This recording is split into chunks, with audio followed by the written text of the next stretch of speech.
If you're trying to collaborate with another teacher from a different subject area, they oftentimes have different preps or maybe a different grade level. Depending on the building, it's usually subject area or grade level have the same prep times, which can make it really tricky if you've got someone who's a special ed support teacher and they have a different prep period than when you have a prep period, but you want to have them work with you on having some input on an assessment or something like that. So this could also be a person who's in a different building. So maybe you're working on something as a science teacher, and there's another science teacher in a different building, and they're trying to work on something collaboratively with you. And in my opinion, the best way of doing this is using assigned Google Comments and some shared files or shared folders. These are really, really powerful tools when used correctly. I'll talk a little bit more about that in this video. So this video will be kind of short because I've actually got a previous video that's almost exactly on this topic about how to effectively run a PLC. So a lot of the things about Google Comments I'm talking about here are also in that video. So I go more in depth in that one. But the main idea is that if you have a Google Doc, then you can have a template like an assessment that you're working on, and people can put comments on that.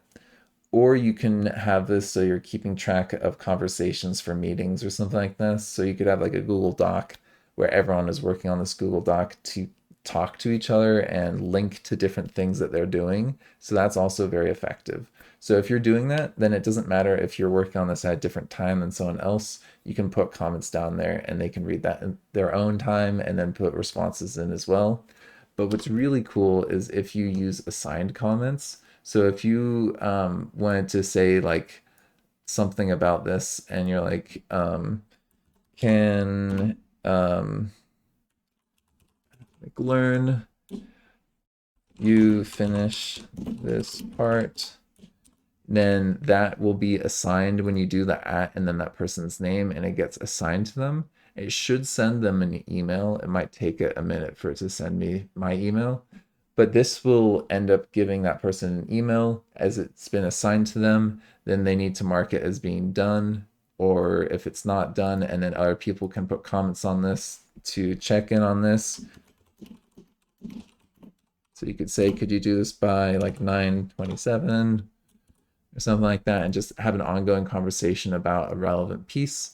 Or you can say, I disagree with this part or whatever. So you can put comments on here, or your recommendations, you can do that. So there's a number of things that you can do where it's just a generic comment, but then you can also do these assigned comments. And that is a really, really cool way of doing this. Let's see if that went through. So the other video, just a little plug for that, is that it's got a couple things like examples of notes that I've done with the things hyperlinked in there and some general pieces of advice on how to get people to work on some of this stuff and assign tasks during like independent prep time. So I go about that into depth in that video. But for this one, I also want to highlight that Padlet is really great for teachers collaborating, especially if you're doing like a one-time training or meeting and you just want to have a conversation recorded digitally. I really like having those. I've done that for a lot of my PDs before, and it's very effective. So I'll give you an example of that. So this is an example of a Padlet that I did from a professional development on mathematical thinking and science. So I had a couple questions and people worked from left to right. They added in some thoughts. We discussed that. And I also verbally was talking about this.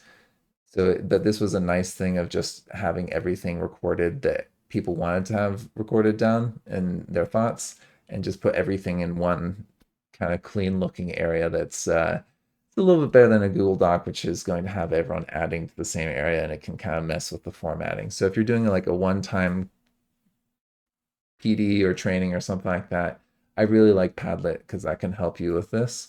And you can also use that for collaborating with other teachers in a similar way as well across like buildings for some sort of training.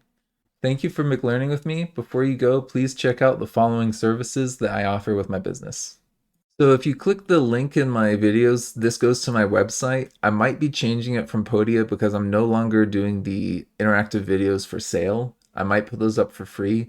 But most of my other services are linked here. So you can see that I've got like a Teachers Pay Teachers and a Wyzant.